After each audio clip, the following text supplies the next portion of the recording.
Hi guys, it's Angie with Fun Endeavors Tie-Dye Lab.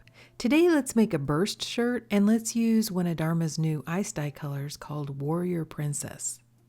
I used this color alone on an incline twist shirt and it had some really cool color splits, so I wanted to try it on another design. I'll drop a link to the video using Warrior Princess by itself down below this video in the description. That way you can see what the color's like by itself and all the cool color splits that came out. So to begin, I'm going to center the shirt, and this process is going to go really fast. But down below this video in the description, I have a link to another video which shows how to center a shirt. Essentially what I'm doing is getting both halves of the front of the shirt right up next to each other, and both halves of the back of the shirt right up next to each other. That way, whenever I apply the dye and I'm finished dyeing the shirt, when you look at it, both halves of the front of the shirt are going to look just about the same. Hopefully one of them's not going to be a lot darker than the other, and the same thing for the back. For my burst, I'm going to use a washable marker, and then I have a roll of tape sitting nearby. So I'm just going to grab that roll of tape and start the burst just about level with the armpits of the shirt. I'm going to use the washable marker and trace around my roll of tape. You can do anything to do your burst. You can use a lid to a container. You can just draw an arc on the shirt if you want to in a circular design. Just half a circle. That's all you have to do. Now I'm going to fan fold this line that I just drew.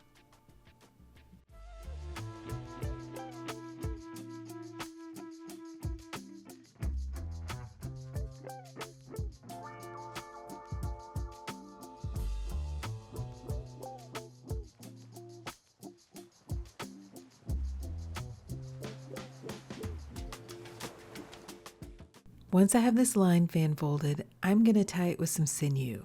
And I'm choosing to use sinew because I want a little definition on that line. I don't care if the line is pure white, but I would like to set it apart just a little bit from the rest of the design. I don't want it to just kind of flow into the remaining portion.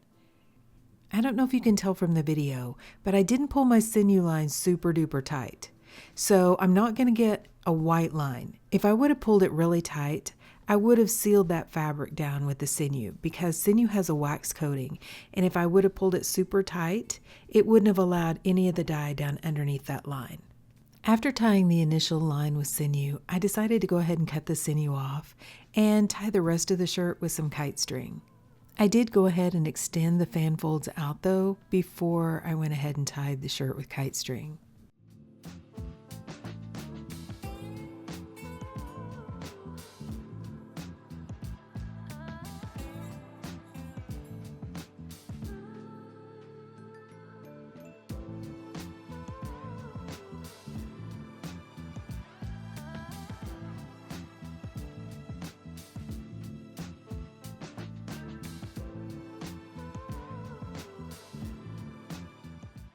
After I tied this shirt, I got really busy, and I probably left this shirt for about a month before I came back and applied the dye.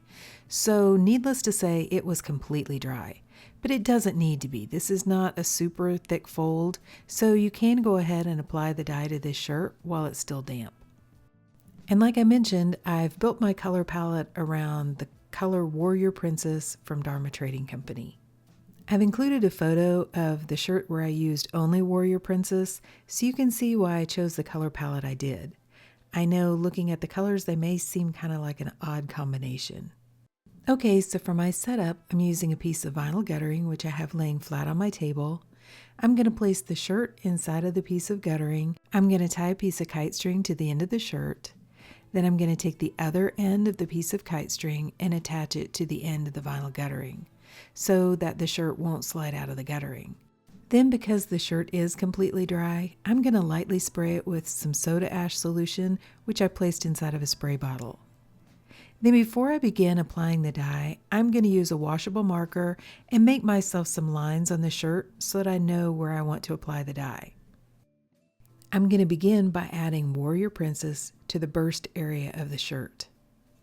Then I'm going to do another line of Warrior Princess about midway down the shirt.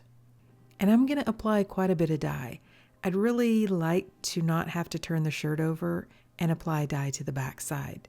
So I usually add a pretty thick coating of dye the first time and then just add more ice to force the dye down through the shirt. In the area between the two lines of Warrior Princess, I'm going to apply Razzle Dazzle from Dharma and Blue MXR from Custom Colors.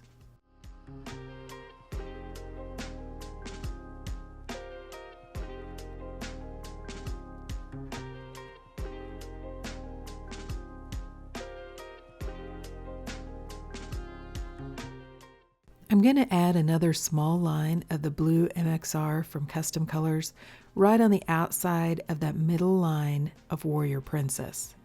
My reasoning behind that is when I did the individual shirt, I got blue and green and some other cool color splits out of the Warrior Princess, but the overall color of Warrior Princess was kind of a purpley red color.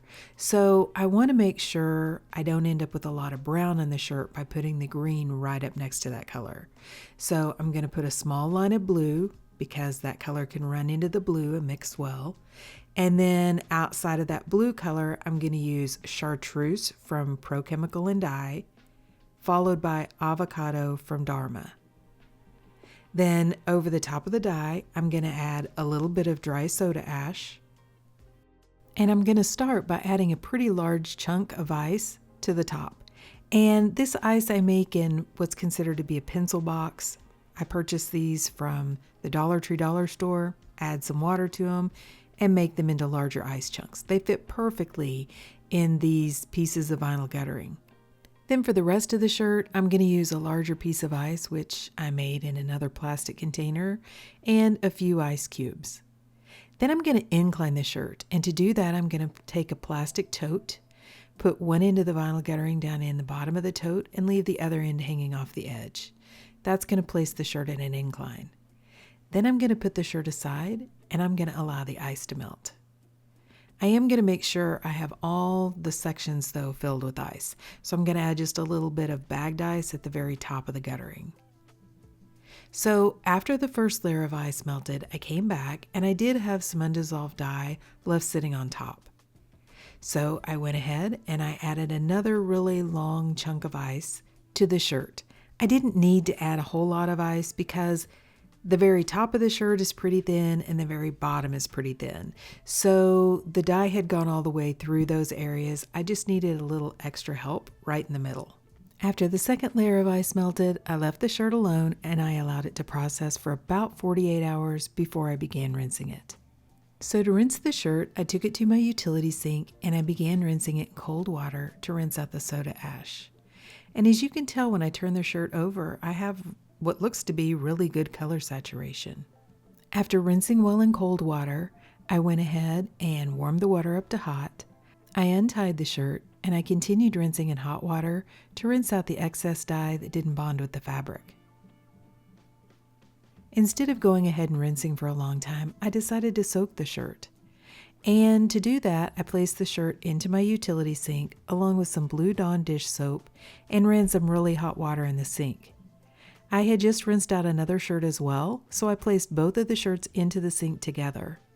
Because I've rinsed both of the shirts really well in plain water to rinse out the soda ash, and because I added a little bit of Blue Dawn dish soap to the water, I don't have to be concerned about the colors mixing or depositing on the opposite shirt. When the water cooled off, I changed it out and I continued that soaking process with really hot water and Blue Dawn dish soap until my water was remaining almost clear. Then I placed both of the shirts down into my washing machine and I washed them using a hot water cycle with a little bit of Dharma's Professional Textile Detergent. So the shirt has been washed, dried, and ironed, and let's see how it turned out. Okay, so what do you guys think? I think this one turned out really cool. I'll be honest, it's not exactly what I was expecting, but I really like it. So right in the center is where the Warrior Princess is, and then I did another line of the Warrior Princess. You'll see it like right before the blue area. And because I used it in fairly small quantities on a shirt design like this, I don't have a ton of color splits. I do have some, but I don't have near as many as I did when I used the color by itself in an incline twist. I went ahead and added the photo of the incline twist right up next to this shirt, so you can kind of see the difference between that color on different shirts. That's something to really keep in mind when you're using these colors, either made specifically for ice dye or very heavy color splitting colors. They don't always react and behave exactly the same on each shirt. For example, on the burst shirt, I didn't use as much dye and I put the dye underneath the ice. Where on the incline twist shirt, I placed the dye over the top of the ice and I only used that single color. And I know I've mentioned this several times, but I really think if you want to see exactly what a color can do as far as color splits, how many you can get, and the depth that a color will give, an incline twist is the perfect design because that long twist in the shirt, in the fabric, and then you place the dye over the top of the ice, the dye kind of melts, runs down through that ice, into the shirt, and then it's allowed to flow the whole length of that shirt, and the shirt is at an incline. So that allows the dye splits to just come out of that dye and you to see the full spectrum of splits in that dye color. It's my favorite technique for the most dye splits. I haven't ever found a technique that gives quite as many splits as that one does. But that kind of lets you know some of the colors that you could have potentially show up out of a dye color. So like with this shirt on the Warrior Princess areas, I didn't really get the greens. But that doesn't mean that I might not get those greens with a different technique or a different design. But in this shirt, I really like the green down at the edges of this shirt. Like I said, even though I didn't get them out of the Warrior Princess, I think they flow really well with the rest of the design. And I am glad that I put the blue right outside of that Warrior Princess.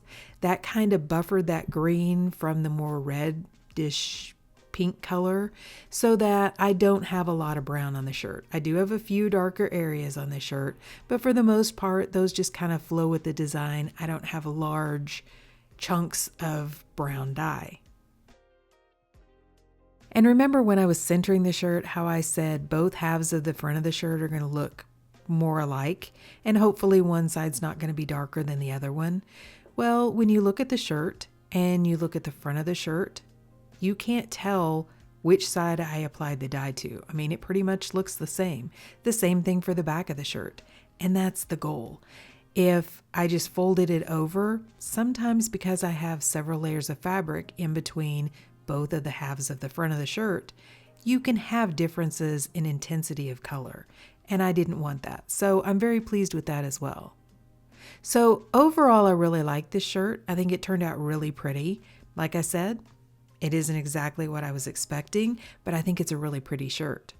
But what do you guys think? Do you like the shirt?